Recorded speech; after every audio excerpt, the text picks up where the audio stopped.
नमस्कार, आप देख रहे हैं कैपिटल टीवी की स्पेशल स्टोरी और मैं हूं आपके साथ साइमा। जब खेल में राजनीति और एजेंडे की एंट्री हो जाए तो फिर खेल में मन बिल्कुल नहीं लगता। मोदी सरकार के खिलाफ जंतर मंतर पर महीनों विरोध करने वाले पहलवानों की नौटंकी एक बार फिर से शुरू हो गई है। नौबत यहां तक आ गई है कि अपने जूतों को टेबल पर रखने में खुद को पहलवान बताने वाली साक्षी मलिक एक बार भी हिचकिचाई नहीं। अपनी गलतियों पर पर्दा डालने और सरकार पर ठीकरा फोड़ने वाले कथित पहलवान असल में खुद ही खेलना पसंद नहीं करते हैं और वो राजनीति में ज्यादा इंटरेस्टेड है। इसलिए एक बार फिर से मीडिया के सामने आकर रोना धोना शुरू कर दिया है। महीनों से गायब साक्षी मलिक को आखिर क्यों अचानक फिर से याद आ गया कि मोदी सरकार के खिलाफ फिर से प्रोपेगेंडा फैलाना है, और क्या है पूरा मामला जिसकी वजह से पहलवानों ने देश की बदनामी करने में कोई कसर नहीं छोड़ी। सब कुछ आपको हमारी स्पेशल स्टोरी में एक एक करके बताते हैं। दरअसल मोदी सरकार पर घटिया इल्जाम लगाने वाले आंदोलनजीवी पहलवान एक बार फिर से जाग गए हैं और अपनी इमोशनल ड्रामा शुरू करके फिर से लोगों की सहानुभूति बटोरना चाहते हैं। लेकिन जनता भी अब इनकी सच्चाई बखूबी जान चुकी है, इसलिए वो अब इनके झांसे में नहीं आने वाली। दरअसल भारतीय कुश्ती संघ यानी WFI के अध्यक्ष के चुनाव के बाद पहलवान साक्षी मलिक ने कुश्ती से संन्यास लेने की घोषणा कर दी और उसके साथ एक नए ड्रामे की शुरुआत भी। साक्षी मलिक के इस फैसले से तहलका मच गया। प्रेस कॉन्फ्रेंस के दौरान कुश्ती छोड़ने का फैसला साक्षी मलिक ने किया। उन्होंने देशवासियों के समर्थन और प्यार के लिए धन्यवाद भी दिया। साक्षी ने नए अध्यक्ष के चुनाव पर अपनी नाराजगी भी जताई। प्रेस कॉन्फ्रेंस के दौरान पहलवान साक्षी मलिक ने कहा कि हम 40 दिनों तक सड़कों पर सोए और देश के कई हिस्सों से बहुत सारे लोग हमारा समर्थन करने आए। अगर ब्रजभूषण सिंह के बिजनेस पार्टनर और करीबी सहयोगी इस फेडरेशन में रहेगा तो मैं अपनी कुश्ती को त्यागती हूं, हमारी लड़ाई जारी रहेगी। प्रेस कॉन्फ्रेंस के दौरान साक्षी मलिक काफी ज्यादा भावुक हो जाती हैं और रोते हुए प्रेस कॉन्फ्रेंस को बीच में ही छोड़ देती हैं। उन्होंने प्रेस कॉन्फ्रेंस छोड़ने से पहले सरकार और भारतीय कुश्ती संघ के चुनाव पर जमकर अपनी भड़ास भी निकाली। यानी एक बार फिर से अपना इमोशनल कार्ड खेलने से साक्षी मलिक बिल्कुल पीछे नहीं रही और ये बता दिया कि वो मोदी सरकार से कितनी नफरत करती हैं। दरअसल प्रेस कॉन्फ्रेंस छोड़ने से पहले साक्षी ने कहा कि मैंने देश के लिए जितने भी पुरस्कार जीते हैं आप सबके आशीर्वाद से जीते हैं। मैं आप सभी देशवासियों की हमेशा आभारी रहूंगी। कुश्ती को अलविदा। बहुत साल लगे ये हिम्मत बनाने के लिए, ये लड़ाई लड़ने के लिए। आप सभी को मालूम है कि कुश्ती संघ का अध्यक्ष ब्रजभूषण शरण सिंह का राइट हैंड बना है। जो सरकार ने कहा था वो पूरा नहीं किया। हमारी मांग थी महिला अध्यक्ष की, जो सरकार ने नहीं मानी। साक्षी मलिक आगे ये भी कहती हैं कि अगर महिला अध्यक्ष होती तो महिला खिलाड़ियों का शोषण नहीं होगा। ना ही पहले महिलाओं की भागीदारी थी और ना ही अब। आप पूरी लिस्ट उठाकर देख लो, महिलाओं को कोई जगह नहीं मिलती। ये लड़ाई जारी रहेगी। आने वाली पीढ़ियों को भी ये लड़ाई लड़नी पड़ेगी। इतना ही नहीं, पूर्व WFI प्रमुख ब्रजभूषण शरण सिंह के सहयोगी संजय सिंह को WFI का नया अध्यक्ष चुने जाने पर पहलवान विनेश फोगाट ने कहा कि उन्हें उम्मीदें कम हैं, लेकिन अभी भी उम्मीद है कि उन्हें न्याय जरूर मिलेगा।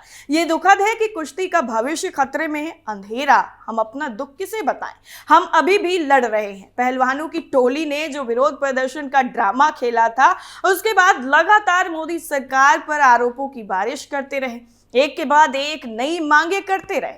मोदी सरकार ने फिर भी उनकी मांगों को माना और बिना ट्रायल के कुश्ती में जाने की मांग पर भी उन्हें जाने की इजाजत दे दी।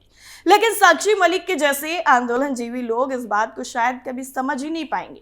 दरअसल ये बात इसी से साबित हो जाती है कि जो खुद को बिना ट्रायल के कुश्ती खेलने की मांग कर रहे थे, जब वो मैदान में उतरे तो टाई टाई फुस हो गए और एक भी मेडल नहीं जीत पाए। जी हाँ, दरअसल जंतर मंतर पर धरने की शुरुआत करने वाले पहलवान बजरंग पुनिया की अगर बात करें तो उन्होंने देश की नाक ही कटा दी।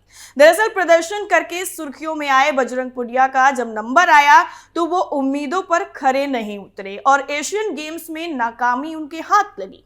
और ऐसे में भारतीय कुश्ती फेडरेशन के पूर्व प्रमुख ब्रजभूषण शरण सिंह ने भी उन पर निशाना साधने का मौका नहीं गंवाया। दरअसल 2018 के एशियन गेम्स में बजरंग पुनिया ने गोल्ड मेडल जीता था। इस साल भी भारत को उनसे इस सफलता को दोहराने की उम्मीद थी, हालांकि ऐसा हो नहीं पाया और स्टार भारतीय पहलवान को हांगचू से खाली हाथ ही लौटना पड़ा। बजरंग को पहले तो सेमीफाइनल में हार मिली, जिससे गोल्ड मेडल जीतने की उम्मीदें ही खत्म हो गई। फिर उनके पास ब्रॉन्ज मेडल जीतने का मौका था, लेकिन यहां भी उन्हें पूर्व वर्ल्ड चैंपियन से 0-10 से करारी हार का सामना करना पड़ा और इस तरह से वो कोई भी मेडल जीतने से चूक गए। बजरंग पुनिया ने इस साल विनेश फोगाट और साक्षी मलिक के साथ कई बड़े पहलवानों के साथ मिलकर ब्रजभूषण शरण सिंह के खिलाफ मोर्चा खोला था। पहलवानों ने इस साल लंबे वक्त तक दिल्ली में धरना दिया, जिससे उनकी प्रैक्टिस पर भी असर पड़ा था, ये आरोप लगाया गया। फिर धरना खत्म होने के बाद बजरंग और विनेश को गेम्स में बिना ट्रायल के ही चुन लिया गया, जिस पर काफी विवाद भी हुआ था। विनेश तो चोट की वजह से बाहर हो गई थी, लेकिन बजरंग गेम्स में उतरे। मेडल से चूकने पर उन पर सवाल उठने ही थे और ब्रजभूषण इस मामले में काफी आगे रहे। बीजेपी सांसद ब्रजभूषण शरण सिंह ने कहा कि पुनिया का मेडल क्यों नहीं आया, इस बारे में बच्चा बच्चा जानता है। उन्होंने आगे कहा कि मीडिया और पूरी दुनिया पुनिया इस बारे में बोल रही है, तो वो इससे ज्यादा क्या बोल सकते हैं। सिंह ने कहा कि ट्रायल का मुद्दा उठाते हुए कि अगर ट्रायल करके भेजा गया होता तो गोल्ड मेडल पक्का होता। उन्होंने कहा कि 65 किलोग्राम की कैटेगरी में भारत को गोल्ड मेडल आना ही चाहिए था। ब्रजभूषण के करीबी ने जीता चुनाव। दरअसल रेसलिंग फेडरेशन ऑफ इंडिया को नया अध्यक्ष मिल चुका है, जिसके बाद साक्षी मलिक की ये नौटंकी शुरू हुई। WFI के पूर्व अध्यक्ष ब्रजभूषण शरण सिंह के सहयोगी संजय सिंह अब नए अध्यक्ष बन गए हैं। ब्रजभूषण के वफादार और यूपी कुश्ती संघ के उपाध्यक्ष संजय को 40 वोट मिले, जबकि उनकी प्रतिद्वंदी अनीता श्योराड को 7 वोट महज मिले। भारतीय कुश्ती महासंघ के चुनाव में संजय सिंह और उनके पैनल ने अधिकांश पदों पर आसानी से जीत हासिल कर ली। आरएसएस से जुड़े संजय सिंह वाराणसी के रहने वाले हैं और ब्रजभूषण शरण सिंह के काफी करीबी भी बताए जाते हैं। संजय सिंह मूल रूप से पूर्वी उत्तर प्रदेश के चंदौली जिले के हैं। संजय सिंह बबलू पिछले 1.5 दशक से भी ज्यादा वक्त से कुश्ती संघ से जुड़े हुए हैं और ब्रजभूषण शरण सिंह के काफी नजदीकी माने जाते हैं। वो 2008 से ही वाराणसी कुश्ती संघ के जिला अध्यक्ष भी हैं। संजय सिंह बबलू का 2009 में प्रदेश कुश्ती संघ के उपाध्यक्ष के रूप में चयन हुआ था। संजय सिंह बबलू को कुश्ती से बेहद ही लगाव है और वो कुश्ती संघ के राष्ट्रीय संयुक्त सचिव की जिम्मेदारी भी निभा रहे हैं। वो कई बार संघ की कार्य समिति में भी शामिल हो चुके हैं। इसके अलावा वो भारतीय कुश्ती संघ का नेतृत्व करने के लिए विदेश में भी दौरा कर चुके हैं। ऐसा कहा जाता है कि पूर्वांचल की महिला पहलवानों को आगे लाने में संजय सिंह बबलू का अहम किरदार रहा है। निवर्तमान प्रमुख ब्रजभूषण की खेल में जबरदस्त रुचि को देखते हुए ये उम्मीद जताई जा रही है कि संजय सिंह नीतिगत निर्णयों में उनसे सलाह जरूर लेंगे। संजय सिंह ने अपनी बड़ी जीत के बाद कहा कि यह देश के उन हजारों पहलवानों की जीत है जिन्हें पिछले 7 से 8 महीनों में हार का सामना करना पड़ा। संजय सिंह को लेकर साक्षी मलिक ने क्या कहा? दरअसल साक्षी मलिक ने कहा है कि हम 40 दिनों तक सड़कों पर सोए और देश के कई हिस्सों से बहुत सारे लोग भी आए, बूढ़ी महिलाएं आई, ऐसे लोग आए जिनके पास खाने कमाने के लिए नहीं है। हम नहीं जीत पाए, लेकिन आप सभी का धन्यवाद। उन्होंने कहा कि हमने पूरे दिल से लड़ाई लड़ी, लेकिन WFI का अध्यक्ष ब्रजभूषण शरण सिंह का बिजनेस पार्टनर और करीबी सहयोगी चुना जाता है तो मैं अपनी कुश्ती को छोड़ती हूं, यानी संन्यास लेती हूं। इस दौरान साक्षी ने अपने जूते उठाकर मेज पर तक रख दिए। विनेश फोगाट ने क्या कहा? दरअसल विनेश फोगाट ने कहा कि अब संजय सिंह को कुश्ती महासंघ का अध्यक्ष चुन लिया गया है। महिला पहलवानों का उत्पीड़न जारी रहेगा। साक्षी मलिक ने यहां तक कह दिया कि हमने दिल से लड़ाई लड़ी, लेकिन यही नतीजा है। अध्यक्ष ब्रजभूषण या उस जैसा ही आदमी रहता है तो फिर मैं कुश्ती को ही त्याग देती हूं। मैं आप लोगों को धन्यवाद देती हूं कि मुझे इतना सपोर्ट किया।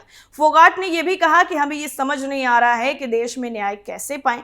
विनेश ने कहा कि हमारी कुश्ती का भविष्य अब अंधेरे में है, हमें तो समझ में ही नहीं आ रहा कि अब किस दिशा में जाएं। यही नहीं, बजरंग पुनिया ने इस दौरान सरकार पर जमकर निशाना साधा। पुनिया ने कहा कि यह दुर्भाग्य की बात है कि सरकार के हमसे किए गए वादे पूरे नहीं हुए।